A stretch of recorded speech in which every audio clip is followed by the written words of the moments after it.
केस ओढले नसते ना मी बरोबर केलं असतं. एक तर मी 2-3 दिवसापासून केस सुद्धा नाही विचारलेले, त्याच्यात आल्या लगेच डुकरावानी केस वाढायला लागली.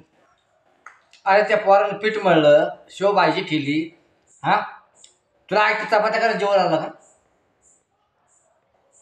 जीवर आलं का माझी? मी आता इथून पुढे भांडणाचे व्हिडिओ काढतच आहे. एकदा तुम्ही ना मोबाईल आपटायची धमकी देते ना, ते जेव्हा भांडत असते का त्याच मोसमला तुमचे व्हिडिओ काढन. पण असं वाटतं जाऊ द्या मरू द्या बा, नको उगच. कुठे घालतो पोराला? दिला हाकलून. तुम्हाला कामं नाही रे, खरंच कामं नाही तुम्हाला. तुम्हाला सुद्धा हाकलून दे. दे ना, तर वापस घरी घे. 4 दिवस झाले बरं का या भुनभुन्या गांडीच्या माणसाने ना नुसती किटकिट लावली. मला आहे ना 4 दिवसापूर्वी मारलं बरं का, तेव्हापासून मी बोलतच नव्हते. तर आज बोलायला लागलं तर लगेच असं करायला लागलं. करायला लागलं म्हणजे करमत का बोलत नसलं?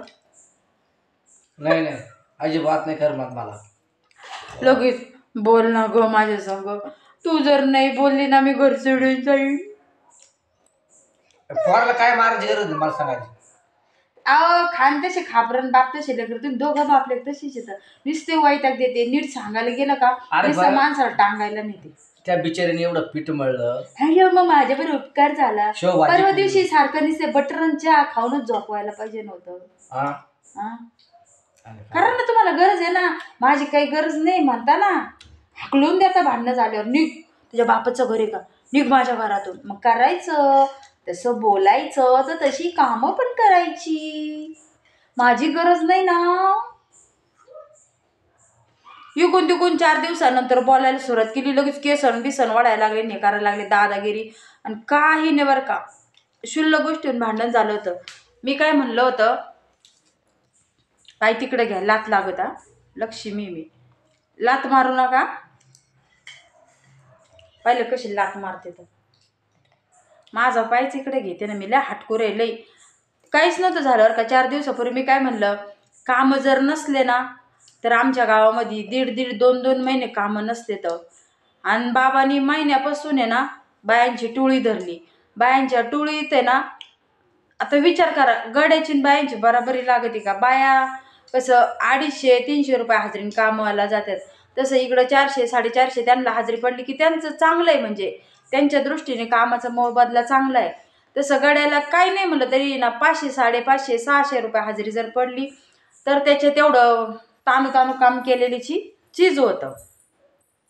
मग खरंच एवढं दापून समजून सुद्धा ऐकत नाही, काही नाही. त्यांना म्हणलं छाटण्या चालू आहे बरं का, म्हणजे डाळिंबाच्या छाटण्या, द्राक्षाच्या छाटण्या, अशामध्ये पोरांना जास्त हजेरी पडती. जास्त ना मी खुलं सांगून देते, 1000-1200 रुपये डाळिंबाच्या छाटणीला हजेरी पडती. आणि हा मोसम फक्त 1.5 महिना असतो. तर मग मी समजून सांगितलं, म्हणलं तुम्ही बायांच्यात कामाला जाऊ नका, म्हणलं इकडं हजेरीने छाटणीला जा म्हणलं. असं बी नाही की छाटण्याचे कामं येत नाही का काही नाही येत, फक्त नुसतंय ना तांडव करायचं घरामध्ये, कसं कटकट होईन आणि कशी नाही. तर ते कामाला नाही जायचं, त्याच्यावरून 4 दिवसापूर्वी मारलं आणि भांडणं केले. मग मी पण सोडून दिलं. कशाला बोलायचं असल्या माणसासंग, ज्याला संसारिक ज्ञानच नाही, ज्याला काही येते सांगून काही कळतच नाही, तर बोलायचंच कशाला? मार खायचा, शिव्या खायच्या, एवढं दुखत आहे तरी. आणि तू जाय कामाला, मग तुला कळून असं तसं. मला ते नाही म्हणायचं. मला काय म्हणायचं, रानात जरी बायांच्यात जरी कामाला गेले ऊस लागणीला, तेवढंच कष्ट करावं लागतं. आणि जरी छाटण्याला गेले ना तरी पोरांच्यात उलट मन रमतं आणि एवढं काम नसतं, बराबरीने काम असतं. तसं इकडं बायांच्यापेक्षा जास्त काम करायचं आणि हजेरी कमी घ्यायची. या गोष्टीवरूनच बाबांनी 4 दिवसापूर्वी भांडणं काढले ना. मी व्हिडिओ काढले ना, व्हिडिओ सोडले, काहीच नाही. एकदम घरामध्ये एकदम असं शांत वातावरण राहायचं. लगेच मगाशी आले, बोल ना गो माझ्या संग, मला करमत नाही ना गो. भांडायला 1 नंबर आहे आणि परत मिठतं घ्यायला बी तेच मिठतं घेते. मी तर मिठतं घेतच नाही, कारण माझी चुकीच नसते तर मिठतं घ्यायचंच कशाला. थोबड पसरू बोलायचं, थोबड पसरू शिव्या द्यायचा, हात चालवायचा. डोक्यात झाली ना मग. आता बोलणारच नाही मी तर. 10-15 दिवस बोलणार नव्हते, कशाला बोलायला लागले मग. मला तुझ्याशिवाय करमत नाही, तू जर नाही बोलली मला मग असं उदास वाटत. कसं वाटत उदास उदास. जवळ माणसं आता जवळ ताकद आहे बरं का. आता 40शीचे तर झाले, 40शीच झाले. आता दिवसेंदिवस माणसाच्या अंगातली ताकद कमी होती. आता तुम्हीच सांगा, जिकडं 2 पैसे भेटन ते काम धरायचं, जिकडं पैसे नाही असे कमी भेटत तिकडं काम धरायचं. मला तर काही धोरणच समजत नाही. काय पडलं धोरण समजत नाही, बोलायचं समजत. अहो मी नाही समजून सांगणार, बायको या नात्याने तर काही दुसरी कोणी येईन का समजून सांगायला तुम्हाला? हा थोबाड चालत नाही. मी माझं माझं करतोय, माझ्या घरातले कामं करते. कधी कधी तुम्हाला अक्कल येणार आहे? कधीच तुम्ही शहाणे वाहणार आहे ते तरी सांगा. हा नाही येणार राहणार नाही, तू सांगा मला. पायात पाय घोटाळायला लागल्यावर मग कमवायचे दिवस राहते का 2 पैसे? हा जेव्हा अंगातली ताकद निघून गेली तेव्हा किती मनातून म्हणले मला काम करायचंय, मला हे काम करायचंय, मला ते काम करायचंय, ह्या कामात जास्त पैसे भेटते, त्या कामात पैसे भेटते. अंगात ताकद जर नसली तर यांचं किती काही चालन का? जवळ अंगात ताकद आहे तर 2 पैसे कमवून लेकरा बाळांसाठी त्यांच्या भवितव्यासाठी ठेवायचे. नाही तर बापदादाचे 1 रुपया नाही कमाईतला कसला सगळा स्वकष्टाने. अगं ठेव ना बाई, तू ये काय वैताग देती. स्वकष्टाने संसार उभा केला, संसार इथून पुढं पोरांचा म्हणजे भवितव्य घडायचं म्हणल्यानंतर जराशी विचार करूनच करावं लागतं का नाही? असा अल्लडपणाने कायम. हा हा आउट ऑफ. कधी नाही सुधारणार बाई, खरंच ना. हा गटरीत सुधारतील गावगावच्या, पण तुम्ही नाही सुधारणार. लग्न झाल्यापासून रोजचं 1 किलो रक्त आटून घेत असं माणूस समजून सांगायला नाहीच करणार. जवळ सुधरत नाही ना नवरा तर बायकोच आहे ना जन्मसिद्ध हक्क आहे त्याला सुधारवण्याचा. लग्न झाल्यानंतर दुसऱ्याला थोडी सुधारायला जाते माणूस. कसे पळाले खरं कसं टोचत. हा लेकरं नाही झाले की तिकडून बी म्हणायचं नाही लागत, सोडून द्यायची. 2-2.5 वर्ष फक्त लग्न झाल्यावर दम नव्हता निघत, लेकरं नव्हते तर तेव्हा म्हणायचे मला नको, मला दुसरी करायची.